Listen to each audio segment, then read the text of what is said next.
X-Men 1997. X-Men 1997. Season finale. So we are getting a season 2. I don't know how because everyone's dead.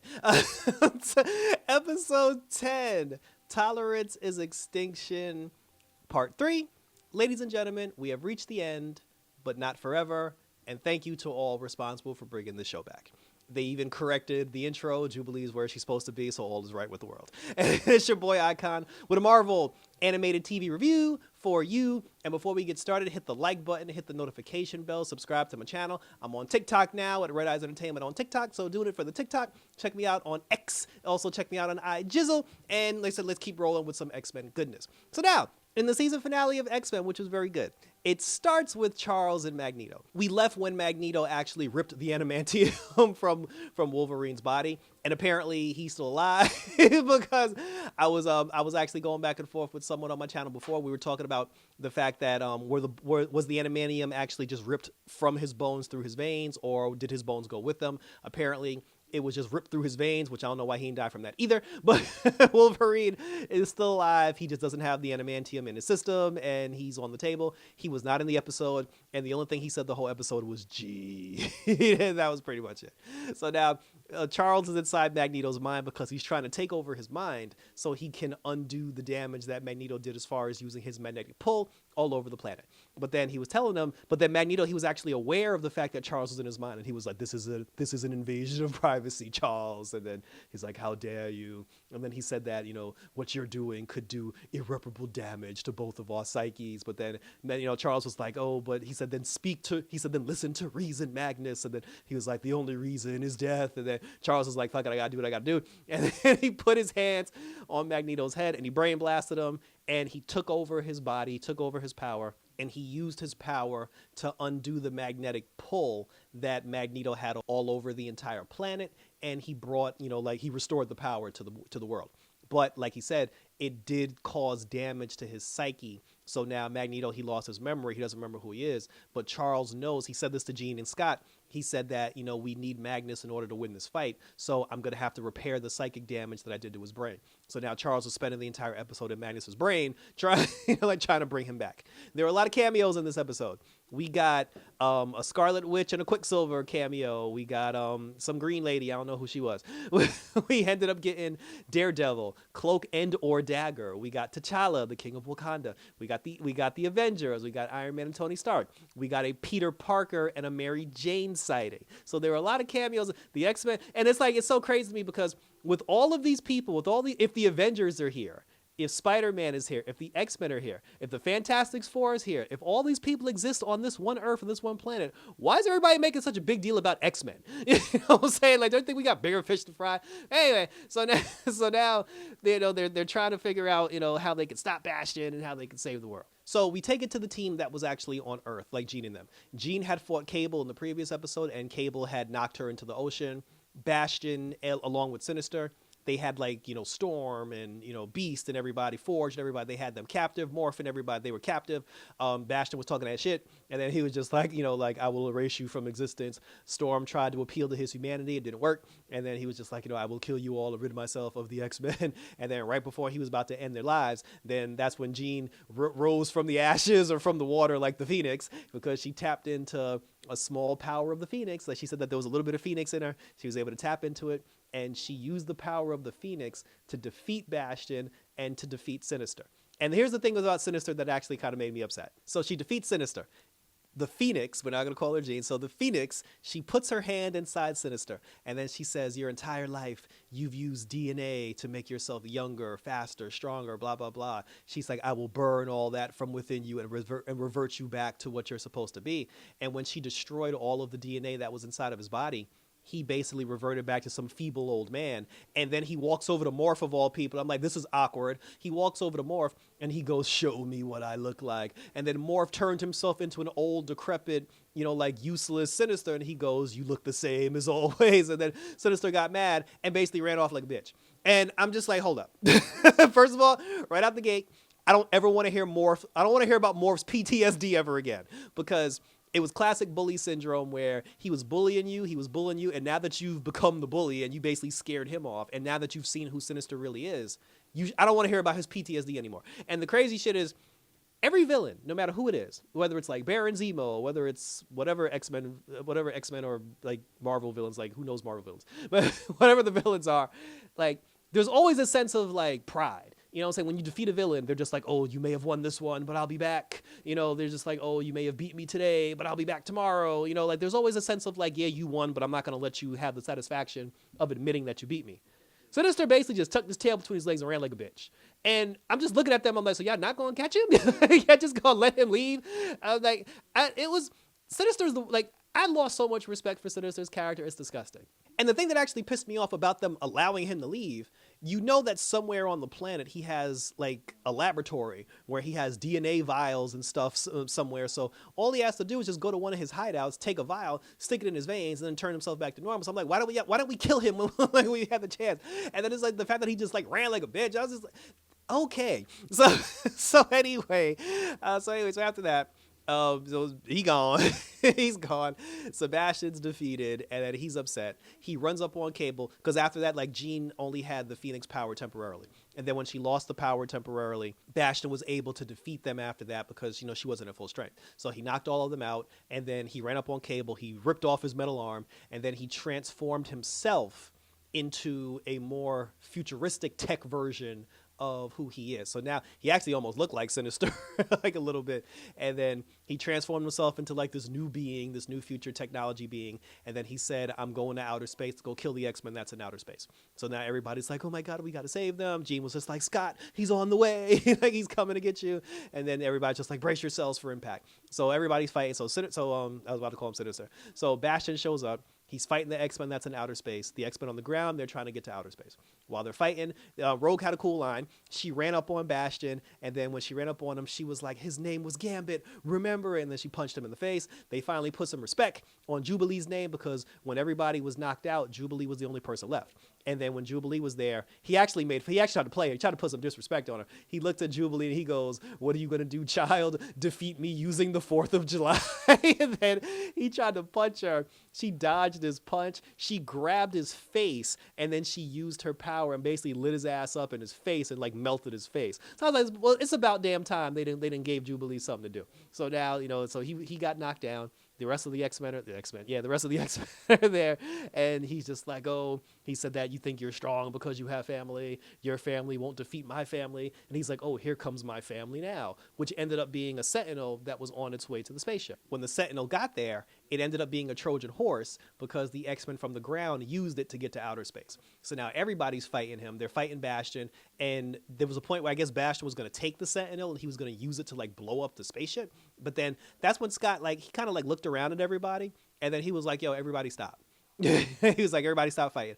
And they were like, what's wrong, Sugar? She's like, we got to do something. And then he was just like, no. He said, it's about time we do the thing that we've been asking the world to do, which is to embrace the future. So then he goes over to Bastion and he's like, bro, Charles actually did try to recruit you. He said that, but your mother told him no. And he was just like, well, she spared me because she saved me from being a part of your loser family. He's like, I destroyed you people, and now you want to try to recruit me. And then he was just like, let's try to like work for peace. And he was like, no peace. And then he basically went into the part where that crystal thingy was. He flew into the crystal and he made it explode. And because of that, he basically, I guess he blew himself up and then he knocked the spaceship out of orbit. And now the spaceship is basically like crashing down to Earth and it's going to kill everybody. Then we got more cameos of like Daredevil, like I said, Iron Man, Captain America, T'Challa, like even Wakanda was because the government, like President Kelly, he decided to activate the Magneto protocols and he used missiles to blow up the machine. So because he used the missiles to blow up the machine, along with Sebastian's dumbass, like he ended up causing the meteor to come crashing down to Earth. So and then T'Challa was like, oh, you better hope they don't read about this in the history books. So now the whole thing is like crashing to Earth. The X-Men are there. Scott tells everybody, he's like, get on the Quinjet and get out of here. He was like, I'll destroy it. And they were like, no. And then Jubilee fell out of the whole, I don't know how she fell. How did she fall off of an entire rock? Like that thing was as big as a city. And then that's another thing. Was there no oxygen where everybody, how did they survive where they were with no oxygen? How below the ozone layer were there? Because even when Jubilee fell off the crater, Roberto flew into outer space and he caught her. And then that's when Cyclops said, "Bring Jubilee down to where Forge and where Cable is." So then when he brings her down, I'm just like, would she not have burnt up like in Earth's atmosphere? I understand the boy got fire power. He even gave himself a fire name, which it wasn't cool enough for me to remember, but I was confused, and I'm like, how are they able to breathe? Anyway, so now Jubilee and Roberto, they're out of the mix, like they're on Earth. The rest of the team, they're in outer space, and then that's when Beast was just like, hey, if all of us together, if we focus our attacks on the Rock, we can destroy the Rock and prevent it from doing damage to Earth. So then, basically, which was a suicide mission. So then, Jean and Cyclops, they basically reached out to Cable, and then that's when Cable was just like, when I was in the future, I kept hearing stories about the X-Men, and I hated your guts, and those stories made me sick because I should have been there with you. I should have been a part of it. I shouldn't have been left behind. And they were like, no, son, you weren't left behind. You were always a part of us. And it was this warm thing. They told him they loved him. So I guess now he embraced Jean as his mama, or his auntie mama. And then the two of them were just, they told him, they were just like, yeah, we're basically about to sacrifice ourselves. And then he said that the stories that were told about you don't do you guys justice. And then they went back to go do what they were doing, and he just sat there looking stupid. So now they're blowing up. Everybody trying to blow up the crater, and they're just like, oh, it's not working. We're not doing enough damage. We're not going to be able to destroy it. Side note, when Rogue was actually fighting Bastion, I don't know why she didn't just take off her glove and steal his power. Conversation for a different day. But then while everybody's trying to destroy this Rock, and while we're watching the X-Men like plummet to their doom, we forgot about Charles and Magneto. So Charles finally got through to Magneto. He was just like, yes. And Charles and Magneto had a weird Captain America Bucky type situation go. Like, I'm just gonna leave it at that. If you know, you know. But then he was able to get through to him, and then he was just like, oh, Magnus. He was like, your good friend Charles is here. Then he brought him back, and then he was just like, you're Magneto, you're Eric Lancher. And then he was like, yes, the power of Magneto was back, baby. And then Magneto woke up, and then he used his power to stop the Rock from crashing into Earth, and he actually brought it back into outer space. Once he actually brought it back to the pinnacle of outer space, then the entire thing just exploded and disappeared. It didn't disintegrate because there were no dust particles. It just disappeared. And once it disappeared, I was like, oh, time travel. I was like, we're in time travel territory.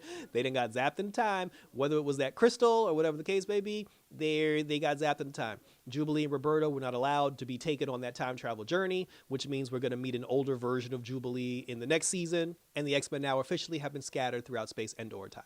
So then 6 months later, we don't see Jubilee, we don't see Roberto, but we do see Forge, who's at his place. He actually has like pictures of all the different X-Men that are missing in action. He did have one of the Scarlet Witch that said off-world, but so Lord knows where she is. But then Bishop shows up, like Lord knows where he's been.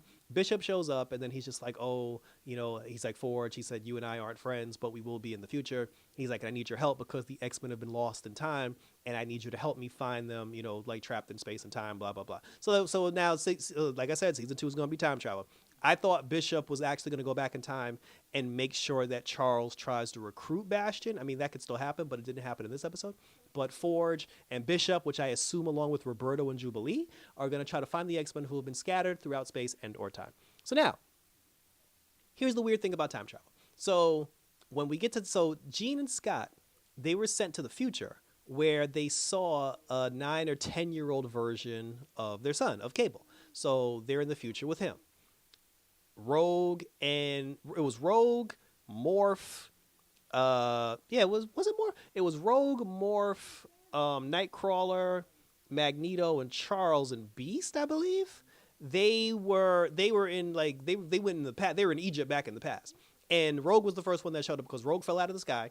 And as soon as she fell out of the sky and crashed and landed in the sand, I said, Jesus Christ, we're about to get apocalypse. And then as soon as she started fighting these Arabian Nights or whatever, and then it said at the bottom, it was like Egypt and it had the date on it. I said, oh, here comes apocalypse. And then everybody was fighting. They were fighting like these soldiers or whatever. And there was this one guy that was fighting them by himself. And then, they asked him, they saved him from fighting all those people. And then they asked him, they were just like, who are you? He took off his mask and he was like, I am Aben Sor or Aben Nor or whatever the hell his name. And I said, yep, it's apocalypse. Like, we're getting apocalypse. And then the Beast was like, oh dear. So now that particular group of people, they're in the past in Egypt, they're with Apocalypse. Cyclops and Jean are in the future with their 9-year-old, 10-year-old son. Storm and Wolverine are MIA. They're the only two people who they didn't show. They're the only two people that weren't accounted for. So Lord knows where. Maybe Wolverine and Storm are gonna end up in present past or something, where Wolverine has to get his claws back at some point. So wherever Storm and Wolverine ended up, it's going to be a place where Wolverine can get his adamantium claws back. But Lord knows where that was. And then that was pretty much how that ended. And then, it fast forward. It's like an end credit scene, because while the X-Men are in the past talking to Apocalypse, and while Scott and Jean are in the future talking to their son, the actual Apocalypse as we know him, he's in the present. He went to Genosha. He picked up Gambit's playing card, and he was just like, "Oh, the destruction to my children, but Apocalypse will save you." So is he gonna bring them back to life? I'm confused. The X-Men aren't here. Jubilee alone can't stop Apocalypse. We need help. But fortunately, we got all them other damn heroes, because they showed like 97 heroes like when everything was turning to shit. So we got more than enough people to help save the world. That was how the episode ended, and thank you for tuning in. So this was really good. I enjoyed this. I thought it was very well done. The fact that they're showing all these characters isn't a coincidence. They're not just doing it as like a cool Easter egg to the fans, to show us Daredevil, Cloak and Dagger, again, to show us like Spider-Man, to show us the Avengers. And the fact that the X-Men are gone now, with the exception of Jubilee, Roberto Forge, and I guess now Bishop.